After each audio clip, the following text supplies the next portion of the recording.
La excavación arqueológica del Castillo Viejo de Manzanares el Real, realizada este mes de junio, ha generado varios descubrimientos, desde los materiales encontrados en la torre del homenaje, que permitirán fechar su construcción, a las marcas de los talleres de cantería en los sillares de los muros. También se ha sacado a la luz una antigua habitación construida con ladrillos, así como un edificio con gruesos muros que se construyó tiempo después de que se dejara de usar como fortaleza. Responsables del equipo de arqueología encargado de los trabajos de excavación nos desvelan los descubrimientos de este año. Bueno, este año efectivamente el yacimiento ha cambiado mucho porque hemos tenido una campaña previa financiada por la Dirección General de Patrimonio Cultural de la Comunidad de Madrid que nos ha permitido retirar esa capa aportada que ya documentamos el año pasado y que son niveles que se aportaron, que se sumaron al yacimiento para el cultivo, algo que se ha mantenido hasta mediados del siglo pasado y que, como digo, ya documentamos el año pasado. Lo que al retirar esa capa hemos dejado a la vista ya esos niveles históricos que son contemporáneos a las fases de abandono del uso del Castillo Viejo. Vamos a ir por partes porque hay mucho que hablar. Por ejemplo, habéis trabajado en esta parte que vemos en pantalla, que es una habitación. Además, llama la atención que los muros del castillo son de piedra, pero en cambio aquí los de esta casa son de ladrillo. Efectivamente, gracias a haber llegado a esos niveles empezamos a conocer cómo está construido el castillo. Tenemos un perímetro de muros de mampostería con esa verdugada, ese encintado de ladrillos, y el georradar que se hizo hace 2 años nos permitió definir, al menos a priori, dónde y cómo podrían ser las dimensiones de esas estancias dentro del castillo.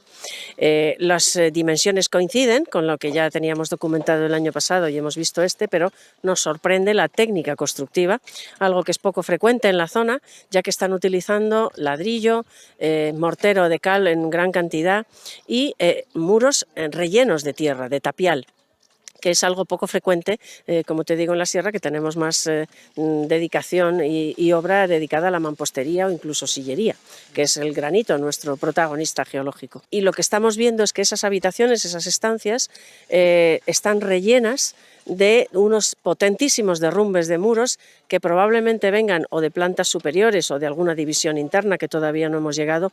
Es verdad que definir el uso de las estancias todavía es un poco prematuro, ya que lo que estamos quitando son esos derrumbes, esas paredes caídas y esos rellenos que colmataron las habitaciones a este nivel. Todavía no sabemos a qué profundidad tenemos el suelo que ellos pisaron cuando el castillo estaba en uso, pero bueno, esperemos que las futuras campañas nos lo permitan. Otra de las cuestiones que hemos descubierto, o está ya más al descubierto, es los restos de un edificio de piedra, que además tiene una particularidad muy especial, por lo que habéis visto. Sí, bueno, el castillo tiene muchos siglos, primero de historia en uso, después de anulación militar de este castillo cuando se construye el nuevo. Eso ocurre a principios del siglo XVI, finales del siglo XV aproximadamente, pero luego hasta nuestros días el castillo sigue viviendo, en este caso como una finca rodeada por una valla que serían los muros del propio castillo y en la que ya el año pasado y el georradar también vio la construcción de un edificio que su orientación es distinta a la del resto del edificio. Es una estructura construida, ya lo sabemos este año, sobre los derrumbes, sobre los cascotes del castillo arruinado, es decir, cuando ya no estaba en uso, y que tiene unas dimensiones muy importantes, tiene más de 20 metros de largo por 7 metros de ancho, y con unos muros interiores que lo hacen incompatible con el uso como vivienda, que es lo que en un principio podíamos plantear. Vemos que esos espacios, una especie de pasillos que son estrechos, podrían estar vinculados a algún uso económico, que todavía no podemos precisar porque nos falta excavar. Lo que sí hemos hecho ha sido limpiar toda la planta para definirla y vemos también que este edificio estaría cubierto con una cubierta de tejas, porque tenemos dentro de las estancias las tejas colapsadas sobre el suelo, que cuando excavemos el edificio al completo podemos precisar un poco más su uso y sus materiales de construcción y sus materiales, que nos puedan ayudar a fecharlo y a darle una función. Bueno, nos queda por hablar de la torre del homenaje, que también la vemos muy distinta a como era el año pasado. Bueno, la Torre del Homenaje ha dado muchas sorpresas este año. Es la única zona en la que hemos llegado al nivel de uso. En este caso vemos cómo el castillo, su estructura se apoya sobre el nivel geológico de este cerro sobre el que se sitúa la fortaleza. Ese nivel de granito está relleno con unos materiales que nos están aportando mucha información, con lo cual podremos fechar esa fase de construcción de la torre. Y otra sorpresa también ha sido la aparición en los sillares bien labrados, esquineros de la estancia principal de la torre, marcas de cantero, unos dibujos tallados en esos bloques que el maestro cantero o el taller de cantería marcó para poner su marca de producción, o su conteo de producción. Tenemos dos tipos diferentes, uno es una doble cola de Milano o doble triángulo, una especie de diablo, y el otro es un asterisco hecho a base de rayas talladas sobre el sillar. Es decir, que estos autores también ponían su marca, por así decirlo, ¿no? Su autoría, por así decirlo. Claro, todas las producciones tienen su autoría, en este caso probablemente un taller familiar, que además vemos que es una marca frecuente en la villa, porque la vamos a encontrar también en el castillo de los Mendoza y en la propia iglesia parroquial de un siglo después, con lo cual es un taller local o familiar que se mantiene en el tiempo, que mantiene su marca. Además, imagino que durante siglos, ¿no? Porque obviamente el Castillo Viejo no es de la misma época que el Castillo de los Mendoza.